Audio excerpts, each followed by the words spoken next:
Good morning student. आज हम आपको हिंदी सलन का 14वां अध्याय पढ़ाने जा रहे हैं। विशेषण। विशेषण शब्द का शाब्दिक अर्थ है विशेषता बताने वाला।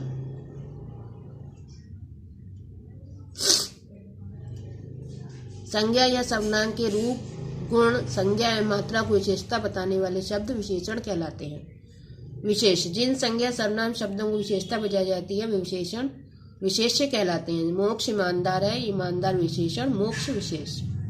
पिताजी 5 किलो रसगुल्ले लाए, 5 किलो विशेषण, रसगुल्ले विशेष। विशेषण के भेद। विशेषण के मुख्यतः 4 भेद होते हैं: गुणवाचक, संख्यावाचक, निश्चयवाचक, अनिश्चयवाचक और परिमाणवाचक।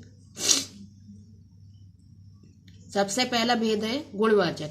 जिन विशेष शब्दों में किसी वस्तु या व्यक्ति के गुण, दोष, आकार, स्थान, रंग, काल, दशा आदि का बोध हो उन्हें गुणवाचक विशेषण कैसे कहते हैं। गौरव मेहनती व्यक्ति है तो मेहनती उसका गुण है।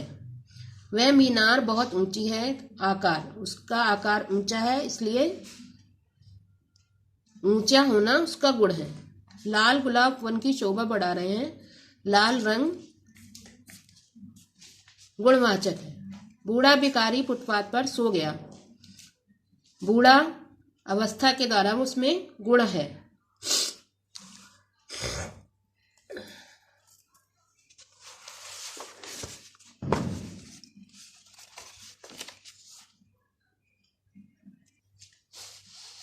दूसरा है संख्यावाचक विशेषण। जिस विशेष शब्द से संख्या या गणना का बोध हो उसे संख्यावाचक विशेषण कहते हैं। कक्षा में 30 विद्यार्थी हैं, कुछ खिलाड़ी मैदान में खेल रहे हैं।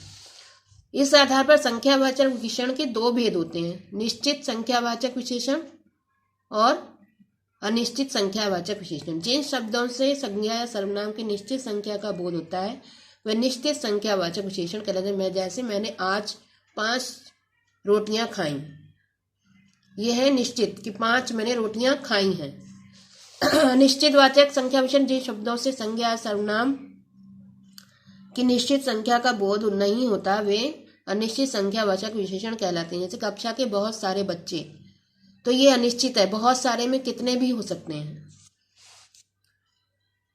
अगला है परिमाणवाचक विशेषण। जिस शब्द से किसी वस्तु की मात्रा, नाप, तौल आदि का बोध हो उसे परिमाणवाचक विशेषण कहते हैं। जैसे दुकानदार से मैंने 4 मीटर कपड़ा खरीदा। 4 मीटर जो है वो नाप तौल हो रही है इसलिए उसमें परिमाणवाचक है। मेरी चाय में थोड़ी पत्ती डाल दो, थोड़ी मात्रा प्रकट हो रही है इसमें, थोड़ी या ज्यादा, थोड़ी तो परिमाणवाचक विशेषण है। ऐसे इस आधार पर परिमाणवाचक विशेषण के 2 भेद होते हैं: निश्चित परिमाणवाचक और अनिश्चित परिमाणवाचक। निश्चित में है मैंने 4 लीटर दूध खरीदा, तो निश्चित है कि मैंने 4 लीटर दूध खरीदा है, इसलिए यहाँ पर निश्चित परिमाणवाचक विशेषण है।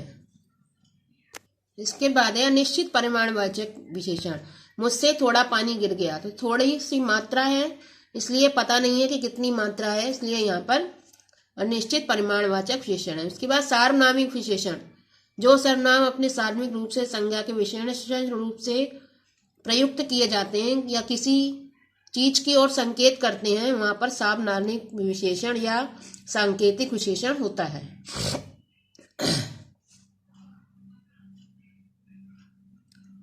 वह इमारत गिरने वाली है, तो यह निश्चित है कि यह इमारत गिर रही है, संकेत हो रहा है कि वह इमारत गिरने वाली है। सर्वनाम और सार्वनामिक विशेषण में अंतर। कुछ सर्वनाम शब्दों का प्रयोग विशेषण के रूप में किया जाता है, परंतु स्थिति में सर्वनाम शब्द तभी विशेषण कहलाते हैं जब उनके साथ संज्ञा शब्द का प्रयोग हो। सर्वनाम शब्द सदैव अकेले आते हैं क्योंकि वे संज्ञा के स्थान पर प्रयुक्त होते हैं। यह मेरी साइकिल है, यह साइकिल मेरी है। यह मेरी है, यह सर्वनाम है, और यह साइकिल मेरी है, यह संकेत हो रहा है कि यह साइकिल मेरी है। संख्यावाचक विशेषण और परिमाणवाचक विशेषण में अंतर। संज्ञा या सर्वनाम की विशेषता एवं संज्ञा का बोध कराने वाले शब्द संख्यावाचक विशेषण कहलाते हैं, जबकि इनकी माप, तौल, बताने वाले शब्द परिमाणवाचक विशेषण कहलाते हैं। संख्यावाचक विशेषण में संज्ञा या सर्वनाम की गिनती की जाती है, परंतु परिमाणवाचक विशेषण में इनकी गिनती न करके केवल वजन या माप तौल का प्रयोग किया जाता है।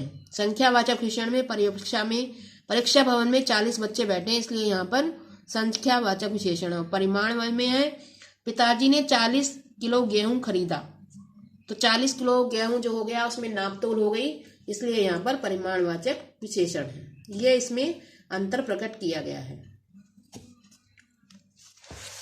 विशेषण की अवस्थाएं ये आप अपनी बुक में खुद पढ़िएगा।